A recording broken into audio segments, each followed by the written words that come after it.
doing, baby? Happy. Should just left well enough alone, huh? TikTok. How you doing, baby? Happy Thursday and Juneteenth, I believe. Yep. Wah. I said that already. I did. Okay, well, just go to the YouTube channel, Shakenya. Hit subscribe, guys. Look at some of the videos, and if you see any of them that you like, any of them that makes sense to you, any of them that works for you, any of them that motivated you, please just share it. All that's doing is showing me love. Yep. If it did something to you, change your perspective, made you think a little bit. I know these videos are very thought-provoking. Yep. Do me that solid by just sharing it. If it sparked that much interest, share it, please. Right? So make sure you get a copy of my book, Dysfunctional Family Knot. I'm sorry, y'all. Y'all know it's wet out here. It's been raining in Detroit, baby. Yeah, it was thundering so bad last night. I said God was speaking to us, baby, because it was just just rumbling, and then it felt like it hit something last night, and then it stopped. And then it seemed like it picked back up, right? So I said, yeah, God is angry with us. He talking to us, y'all. Pay attention, right? So, yeah, get a copy of my book, Dysfunctional Family Knot, please. You can go to lulupublishing.com and get it, or you can get it from Amazon.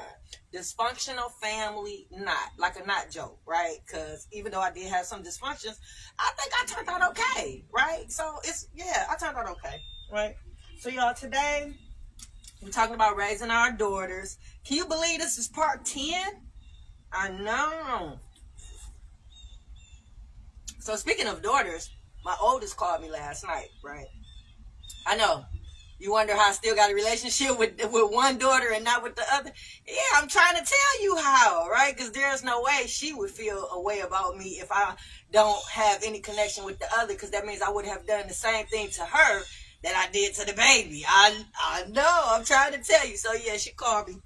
Yep, she called me. To talk about the war. I know. Between Iran and Israel, I believe. Yeah, she seen something on social media, so she called me, right? Because when you open up that line of communication with your babies at a young age, they trust you, right? And they want to get firsthand information from you before anybody else, right? I know. That's what I'm saying for that baby. I should have been more influential than anybody, right? So yeah, that I made an impact with my babies. Yeah. So yeah, she called to talk about it. She seen something on social media, and when you have that open line of communication, they trust you and they want to get information from you first, right? So that means, remember when I told you when we first got started that you have to kind of educate yourself about an array of topics. You have to know more than them. And sometimes that can be hard with the internet and them having cell phones and being able to access information. They get information just as fast as you do. Because I'm going to be honest with you, with this war, I was limited. I pretty much told her some of the things that I knew, some of the things that I had heard about the war. Genocide came up. Gaza Strip came up. Nuclear weapons came up. So I told her, you know what, I got to do some more research. She's like, yeah, Ma, you go do some research and then you let me know. I said, no, you go do some research too. And then we'll resume this conversation and we'll compare notes, right? So are you talking to your children about the war and what's going on in other countries, other parts of the world? I know you feel like it's happening over there, so it doesn't impact us or have nothing to do with us. Yeah, I think you still should talk to your children, because as of the last couple of days, it was talks of us joining that war in support of one of those. Yeah, so, you should be able to talk to your children about anything. You should be talking to them about an array of topics, and you definitely should be talking to them now about what's going on in the new administration, as well as what's going on with the war that you might not think affects us, right? So yeah, these are the conversations you should be having. Yeah, right now we are in the restoration phase. Yeah, we are in the restoration phase, and it's going well. Somebody jumped in my DM and asked me, "Well, we still going through the?" Yeah, you're gonna always be going through the restoration phase, right? After you suffer such a trauma as we did, right? So yeah, by tearing us apart the way that it did, it made it when he pulled her out, everybody went at odds with each other. Yep, all these years, everybody living in harmony, everybody working with one another, us loving on each other, telling each other we love each other every day, and then all of a sudden, when she left, everybody at odds, ain't nobody speaking to one another, the relationships is not how they were, like, oh my God, that is a parent's nightmare. Especially when you did so much to preserve and keep the family together. And if you preach family is everything, right? And when you do so much to show and then something happens, it turns everybody up. Oh my Lord. Yeah, these last 7 years has been so difficult. You going, baby? I love you. Okay, love you. Have a good day.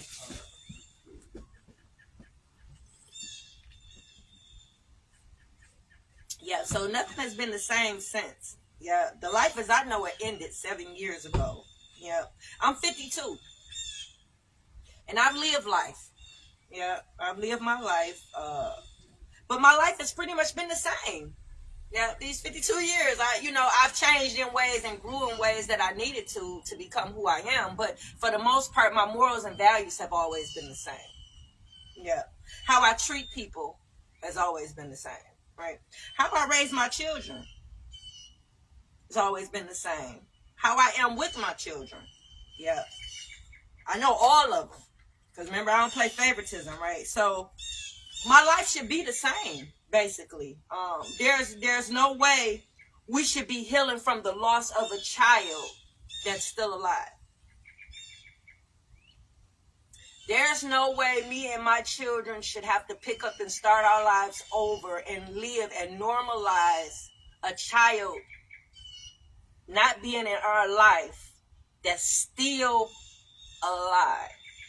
Meaning me and my children have actually had to go through the grieving process. Hey, just us now. Yep. We've actually had to go through all 5 stages of grief to deal with the trauma of her being pulled out and removed from our lives. Like, I never knew it would have been possible. Never would have thought that he would have been capable or even had the power or even thought that was even a thought for him.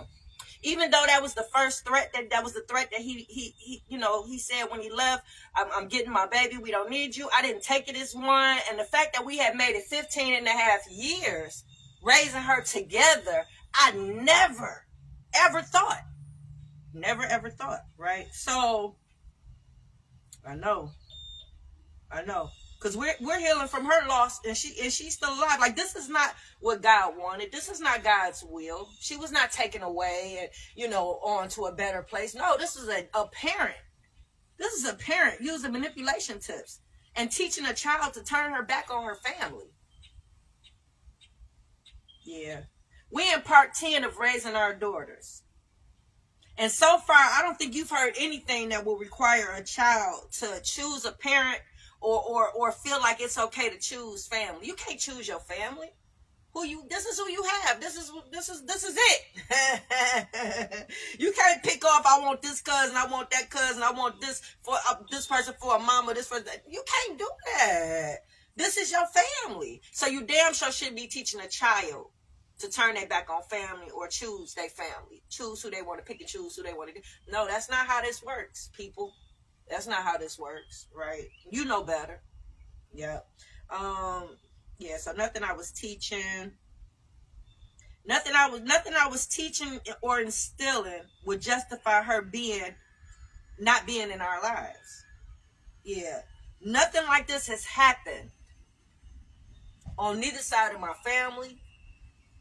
I don't know anybody that's going through what I'm going through, me and my children, or have been through what I don't know not one mother that I can say the baby daddy felt like he can do a better job with the daughter and turned the daughter against the family to where the daughter don't speak to the mama, the brothers, nobody. Everywhere I go on both sides of my family, they always ask about the baby because they see my other children. Right? They see me and the other children together. So they always ask, both sides of the family ask about this little girl. That's how important she was to us. That's how important she was to us. It was no need for her to be removed from our care. It was no reason for her to be disconnected from us to where we haven't heard anything from her in 7 years. This should not have happened. Yeah, it should not have happened. Yeah, I don't know nobody. This is unheard of. Yeah. Unheard of. For a child to even feel and have the nerve to say that they don't want to live with you, mom. Can you imagine your daughter telling you she don't want to live with you? She want to live with her dad. Can't give you no reason. Ain't nobody gave you no explanation. Ain't nobody had no talks with you to find out. All it is one day this child says she don't want to live with you. You drop her off over her dad's house to cool off, and then you don't hear nothing from your baby. This dad has orchestrated a plan and facilitated a way for this baby to not have to live with you and deal with you. As if I was that bad. As if I was that bad. As if he didn't want her to be like me. As if I was such a bad role model. This is the perception. This is the picture that's painted. Because if you think about it, I know people who's been in prison and still have a relationship with their children. I know people that has given their children up for adoption and still have a relationship with their children. I know people whose children have ended up in foster care and they still have a relationship with their children. Diddy's kids visit him at court there's no way there should be nothing for me. Not even a high mom, right? And there's no way that should be encouraged by anybody. Why nobody's encouraging her to call me? Instead, she's being encouraged not to. Yeah. These are the manipulation tips. Yeah. So for her to say she didn't want to live with me and nobody stood up for my defense or nobody made it to where she should understand that this was the best place for her. Somebody made her feel like the best thing for her was to leave us. They've been encouraging and poisoning and planting seeds for this baby to think that she would be better off without a whole family. Do you know how much gaslighting and brainwashing that would take? Yeah, that's nasty work. That means he would have been doing this ever since we separated. So at age 3, 4, 5, he was planting seeds. For her to be at 15 and a half to be able to tell me that she don't want to be with me and make that conscious decision not to have nothing to do with me since, yeah, she was brainwashed. She was coerced. She was lied to. Manipulation tips were put in place.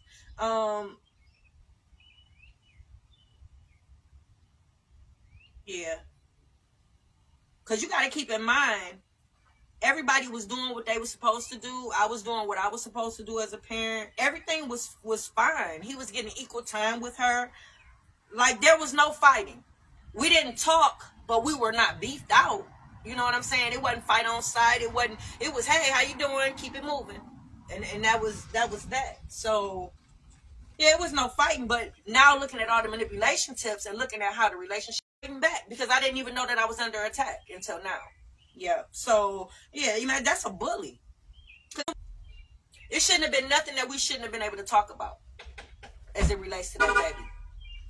It shouldn't have been nothing that we shouldn't have been able to talk about that relates to that baby. Nothing. Right? Any problems he would have had, any parenting concerns, which I don't even understand how he would have had any. And that's not me tooting my own horn. Well, I guess it is in a way. But by me being the parent that I am and as much experience as I've had in raising children, just look at the videos, the last 9 videos. That speaks volumes. Just the last 9 videos of what I'm telling you to do for your daughters. That speaks volumes right there. And she wasn't even born yet. Yeah, that formula was put in place for my other children and my oldest daughter. That same foundation, that same umbrella, those same morals and values, they were all put in place before she even got here. And they were all working before she even got here. Yeah. So she couldn't have been the only kid that it didn't work on. Because the same techniques and everything that I use in the program with other children. Other people's children that I don't even know responds to the things that I tell you to do for your children.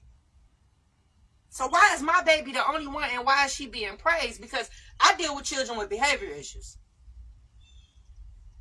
So that means my child will have to have behavior issues for us to be going through. Yeah, and you should know very well, if she had any, I would have seen it. I would have been able to peep it. Right? I would have been able to see this. So yeah, so all this was a plan. Even all the way down to her acting a certain way around me so that I don't get led on that they got this plan working behind the scenes to get her out my house. Ain't that crazy? Why would a dad go so far? Yeah. Why would a dad go so far? Yeah. So yeah, it shouldn't have been nothing that we shouldn't have been able to talk about. I would have compromised. I would have did whatever it would have took to stay in her life. Yeah, we didn't have no conversation. She was just ripped away. Gone the next. Here one day and gone the next. Didn't even say goodbye. Her room still looks the same. And as I go through the acceptance stage of grief, I'm going to clean her room out soon.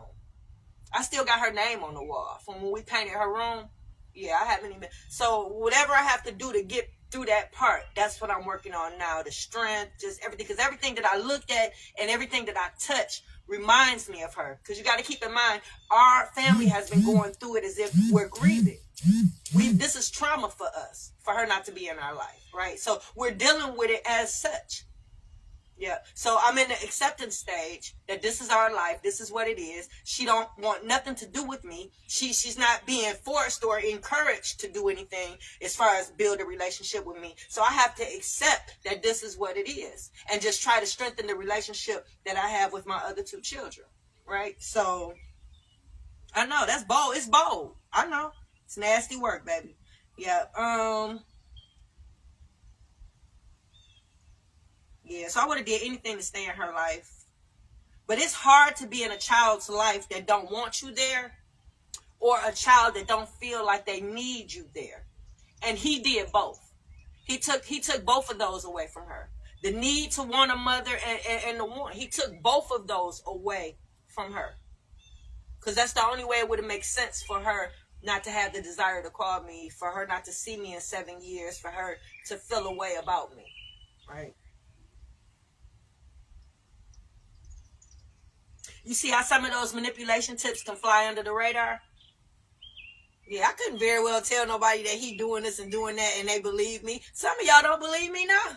It's better for you. You sleep better at night thinking that this dad was a noble man and that he rescued her from a situation that if he wouldn't have came through and saved her, that she wouldn't be who she is today. That's what you would want to believe. But she was going to the 11th grade Cass Tech High School. She had maintained a 4.0 grade point average throughout her whole academic career, and both of my children had graduated from pretty good schools.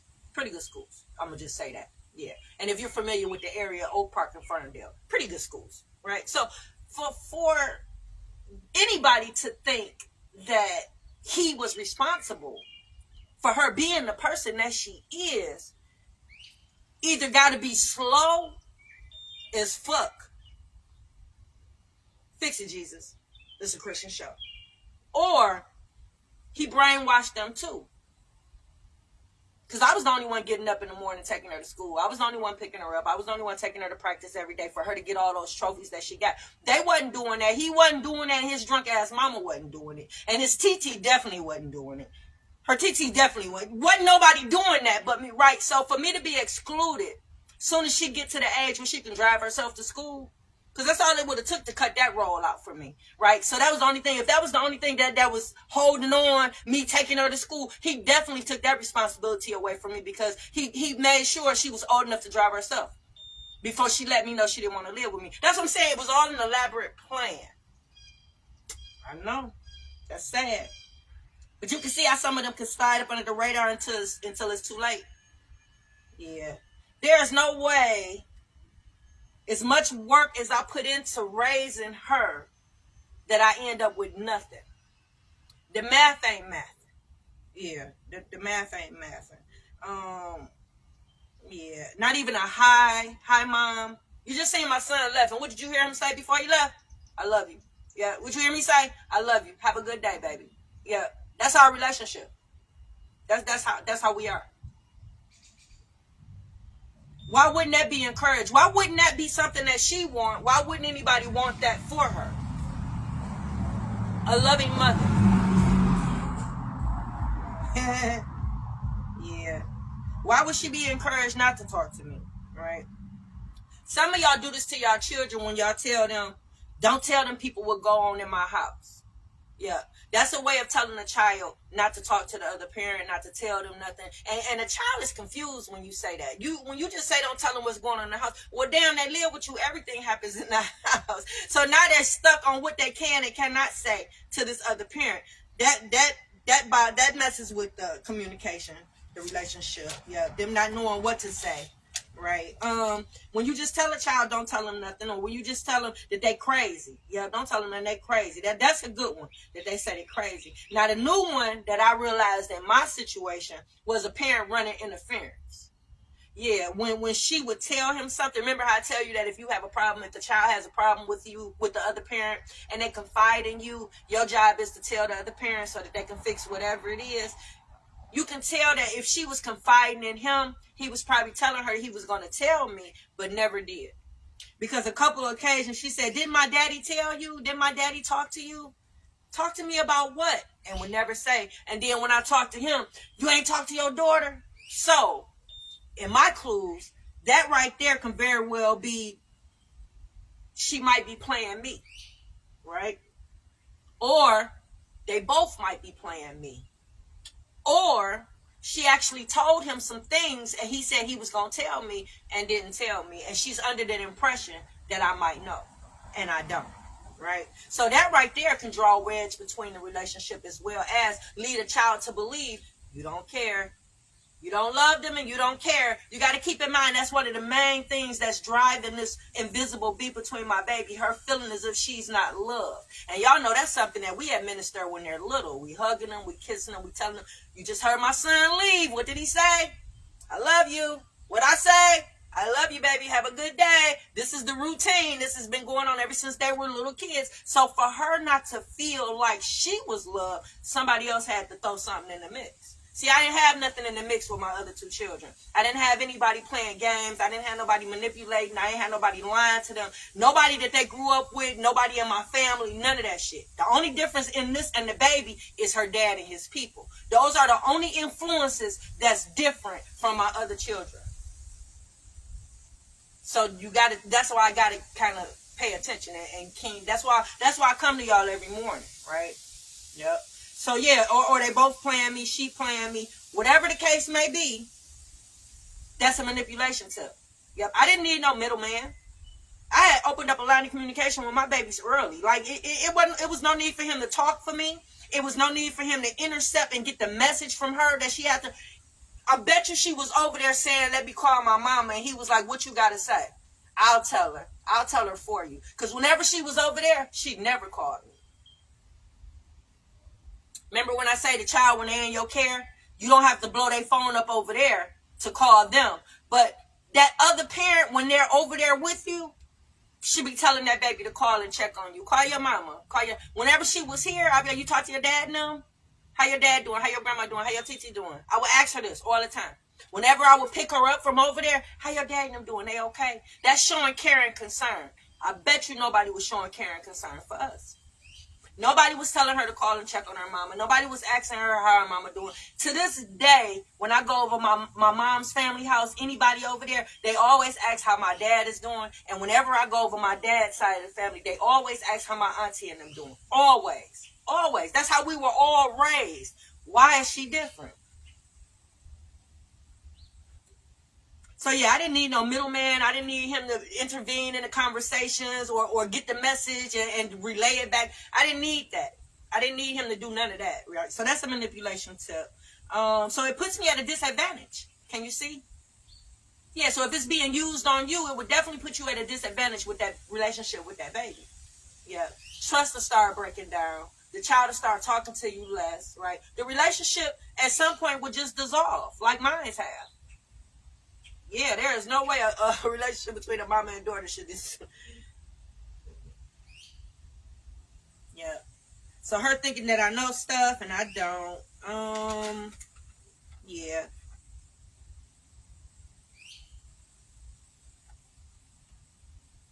Yeah. They still ask me for advice. Yeah. I don't know why that baby know everything. There's no way she should know everything. It should be no way that she wouldn't need me to guide her. There's no way that she would need me to nurture. There's no way she would need that. Every child needs that from their mom. Yeah. And you can tell the difference from the kids that don't. Yeah. You can look at some women and tell that they didn't have a mama in their life. Just the way they live, how they are. Their house is probably in a disarray. They probably don't take care of their hygiene. They probably real hard. Yeah, no emotion whatsoever. Yeah, it's a good chance they was probably raised with a mama that wasn't nurturing, a mother that didn't show love, or they didn't have a mom. Right? So y'all, we're gonna get back to raising our daughters tomorrow because we want to make sure your daughter is responsible. Yep. We want to make sure she's understanding. Yep. We want to make sure she has patience. Yep. We want to make sure that she has some tolerance for some things. Yep. We want to make sure she's grounded and humble. And we want to make sure she knows organization early, how to organize things, how to put things in their place. I want to say compartmentalize, but I don't know. Organizing, we're going to start with just that. And these are the building blocks and foundation. We still putting that foundation together for how to raise your little girls. Because what? We raising her to be a little lady. We raising her to be a woman. We raising her to be hopefully somebody's wife in the future. And we raising her to be somebody's mother. Ultimately, somebody's big mom. So all those characteristics she has to possess at a young age. I know you ain't thinking about none of that, doctor. She ain't old enough to even. No, she has all that stuff has to be put in her, and it has to grow as she grows. Yeah, because remember, you want her to be beautiful on the inside and out, right? So y'all, that's it for Coffee and Conversation with your girl, Shakenya. I got a lot to do. I know all that plastic messed up my little decor. Because it's wet. Everything is wet out here. All right, TikTok. I ain't seen y'all in a minute. Have a good day. If I ain't been on TikTok in a minute, y'all. Been on Instagram.